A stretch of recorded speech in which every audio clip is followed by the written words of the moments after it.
Tuesday, 2nd of July at 8:52 a.m. Commander's log. It's very difficult. This process of integrating the energy that I have built up into my whole body in a balanced way. Still having a little bit of insomnia sometimes, but I think that this is how it is in this process. It's going to happen. This is just, as I learn to smooth things out and learn to remove my awareness from these different timings, these different rhythms and cognitive processes that starts happening. It's particularly difficult, making videos and doing live streams like this, because it's it really adds a few layers of difficulty to this whole process, knowing that dealing with it opens up so many more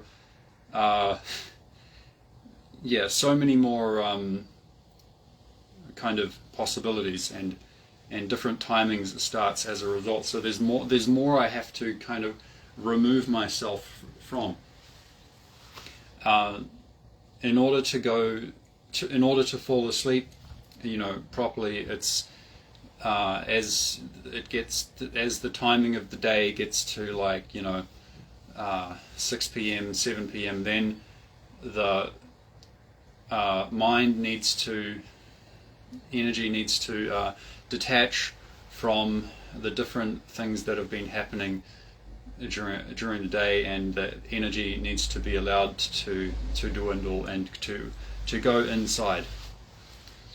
And that was different. Yesterday I did a live stream and on just kind of explained some sort of X-rated kind of adult experience that happened about sexuality, about energy, about life, about death, about martial arts, about killing, about so many things. And so that, anyway, I thought I would try it as a challenge to myself. Can I say all these things, and then can I remove myself from all of that afterwards? It turned out it was very difficult. It was very difficult to do. But anyway, so this is a movement I'm working with, and I've sort of intuitively developed this movement, and there's different ways that this movement can be done.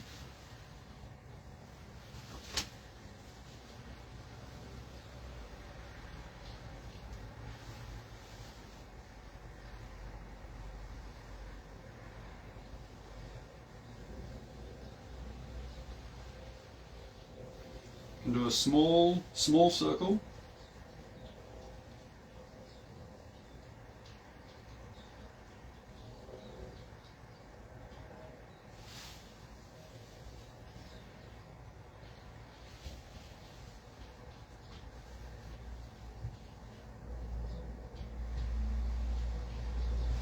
Of course, in any case, my mind needs to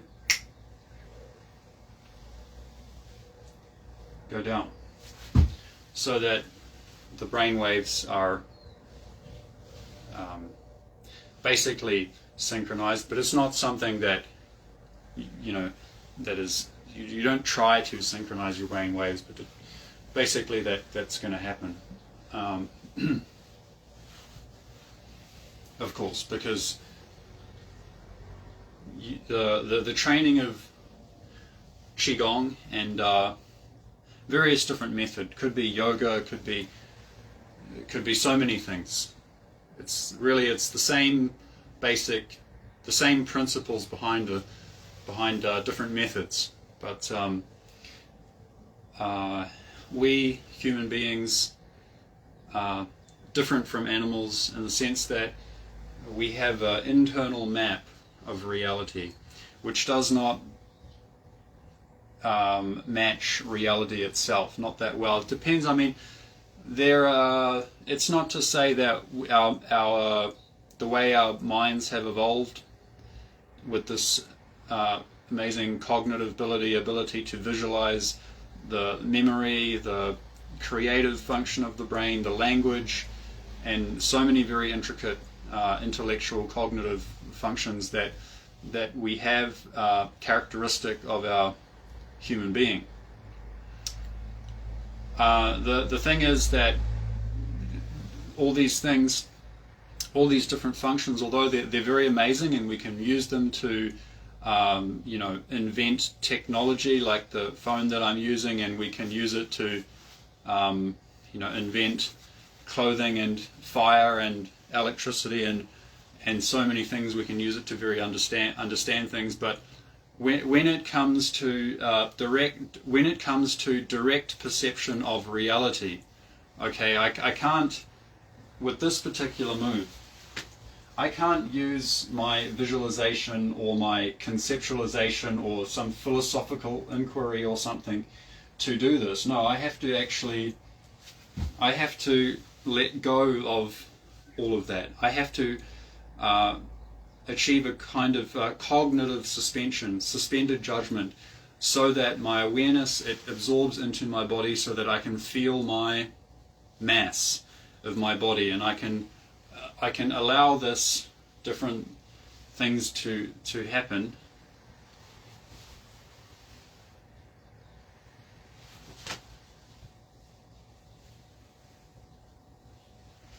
So I can do a, and of course I have to open up a space first. I have to achieve that kind of cognitive suspension, the synchronization of the brainwaves, and that opens up a space, and then my awareness, it can then permeate into my energy, okay, my mass of my body, and then the more subtle electrical energy field, life force energy, also has electrical and magnetic and gravitational properties, but the mass of my body can then be couple with the field, or the density, okay, the density of the field, which is also has a kind of inertia, a density, let's say it like that. And that's a very very amazing thing, actually, that we human beings don't really understand it, because it's not something that you can access by visualizing or by conceptualizing, or something. Well, in some way, yeah, like philosophical inquiry, you can, through some type of philosophical inquiry, you can understand what it isn't. So philosophical inquiry and maybe some visualization, some conceptualization, some cognitive language things, we can use it to understand what not to do. But when it comes to really actually accessing the energy by letting the mind go into the mass of the body, and then the mass of the body can couple with the density of the field, which is going out, which is if you have mastered that, then if I have mastered that, then if I stand next to you and I put my hand near you, I can couple through my awareness is going into the mass, and then coupling through the density of the field, and I can influence your body, and I can move you even without even touching you, within certain parameters. Okay, this is like the psychic energy that they use in Spetsnaz, Russian Special Forces training. Okay, in Systema, and also in other qigong, other Japanese martial arts, Chinese martial. It's also there. Okay, the psychic energy aspect, or no touch. Okay, no touch fighting, but it's you really, for that to work in a real combat, you would really need to build up that density very, very, very strong. And for demonstration, you can set up certain parameters, and within those parameters, you can ask someone to, to punch you. And for example, someone aims at my forehead with a punch, before they punch, their density is going to be there, and I will be able to feel that and intercept it and pull the density and pull them off balance, without even touching, because the density, it's going to come first, but that's to give you an idea of what it is, and so when I do this particular move, my mind drops and absorbs into it. Well, we would say it creates the space, but what's happening is all of my fascia balloons, this fascia balloon here below the foot, and then the ankle, and then the knee, and then the hip. Basically, you can say there's 9 pearls, and in Qigong Tai Chi they talk about 9 pearls. Number 1, it's the Yongchuan. Number 2, it's the ankle. Number 3, it's the knee. Number 4, it's the hip joint. Number 5, it connects the hip joints to the sacrum, tailbone area, and then it channels the energy. It goes up through the, Chong Mai, the central channel. It comes up, and then number 6, it's here. The number 6 energy pearl is here. And then that from the central Chong Mai channel, it distributes it. And then 7 is in the shoulders, 8, it's the elbow, and then 9, it's releasing from the Lao Gong. That's where the energy can be released from there. So I create the space. Energy drops down. I inflate all of the fascia. If you think of this will help you. If you think of one of those Western version of origami, it's like a poodle. You know how in Japan they have origami? Well, in the West they have these long balloons that are like cylindrical tube balloons, and they can fold them and make a giraffe, or make a poodle, or make an alligator, or and the interesting thing, it's very much similar to the body, and is basically I'm explaining the Yi Jin Jing principle, the tendon changing principle. But this Yi Jin Jing is similar to the concept, of how to develop and change the body so that we can use it in the way that I'm explaining about the mind permeating the mass, and the mass, then the energy through the density, and then creating the space and the energy, the field opening up. So first we have to prepare the physical body. This is both have the yin concept and the yang concept as well. This is balanced. Many levels of training. It's not just energy. It's not just physical. It's everything together. We need the foundation. So if you think of these poodle, these balloons, and then they have different sections.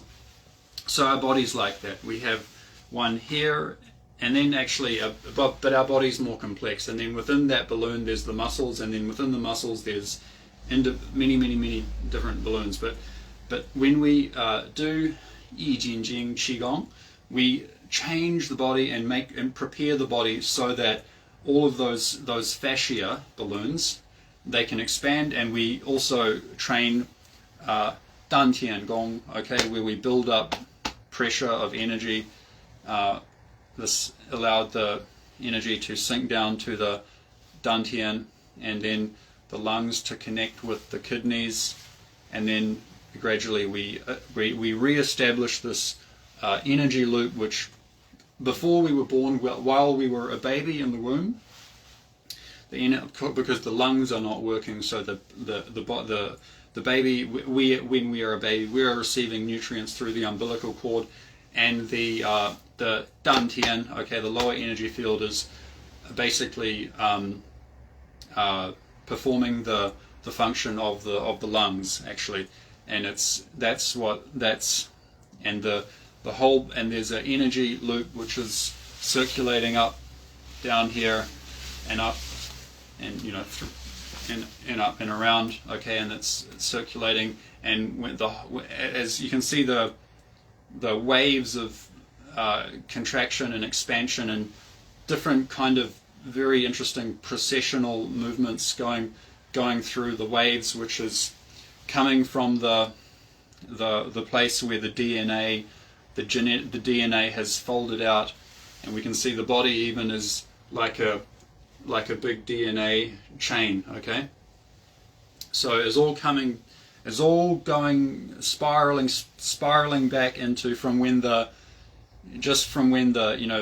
when the baby was first conceived, when the sperm went into the egg, and then as it starts unfolding out, there is primordial energy which powers that, okay? It's something like the 0-point energy, which they may talk about in quantum physics or something like that, which it's connected to the baseline, the lower limit of our density in this universe. So we have different levels of density, and if you imagine, like, we have here a structure, and then we go down even deeper, we have cells, and then we go down even deeper, we have molecules, and we go down even deeper, we have atoms, and we go down even deeper, we have electrons and protons and neutrons, and then we go down even deeper, and eventually it's just energy. It's just waves, frequency, vibration, phasing, resonating.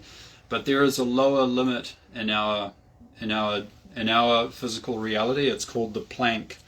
That is the lowest possible density, and beyond that, it's like going down like that to the Planck, and then beyond that, it crosses over and goes into kind of another dimension. It's kind of, well, not really, but again, so if we're trying to conceptualize, visualize, but that's just an internal map of reality. What it actually is, you need to get deep into your meditation, deep into your Qigong in order to experience that and develop that, okay? But beyond that, okay, it's going into a kind of hyperspace or counter space. Here we have space, but it goes down. If you imagine a vortex going down, okay, it eventually goes down into this Planck box, okay. Max Planck is the physicist who discovered that. But that is the reason why you see many different things in the universe. It has a precession, okay. The Earth, because of the mass of the Earth, is the gravitational pull is being pulled down into that Planck, and of course it has a precession. The precession is the same as what in the quantum physics they call it the Cabibbo angle. Okay, the Cabibbo angle, that is the angle through which the electron spirals and goes out of our reality, and then a positron or anti-electron, pops out of reality from that lower baseline limit of our of our dimension, and then that is where there is a very strong energy that can couple, which I'm pretty sure that would have some relation with the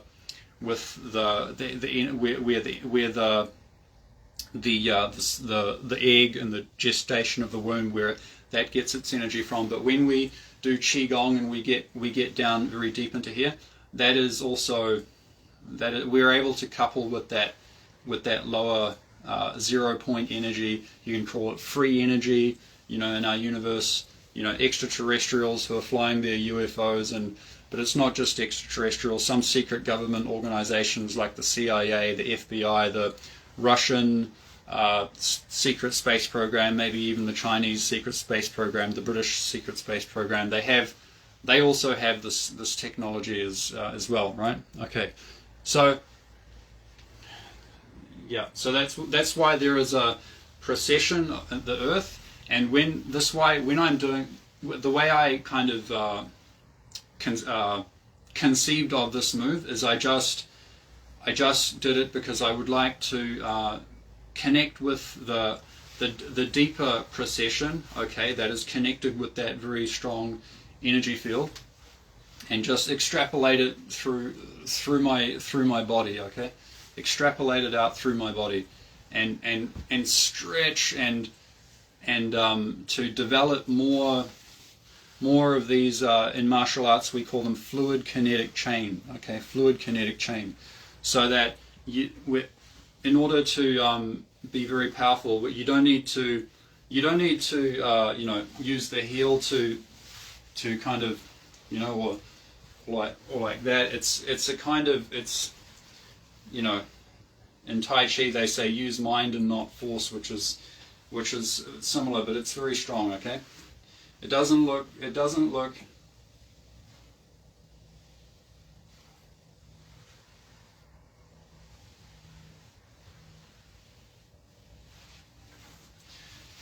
look strong, but when you make contact with someone that has this, you're gonna you're gonna see. Okay.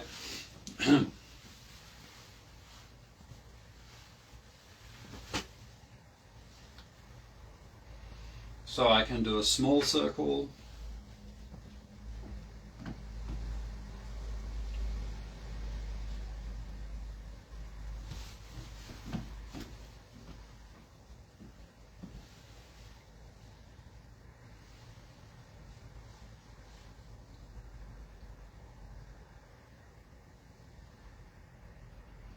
And I can do a bigger one to extrapolate it out and stretch it out even more.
So very challenging, especially after explaining all that,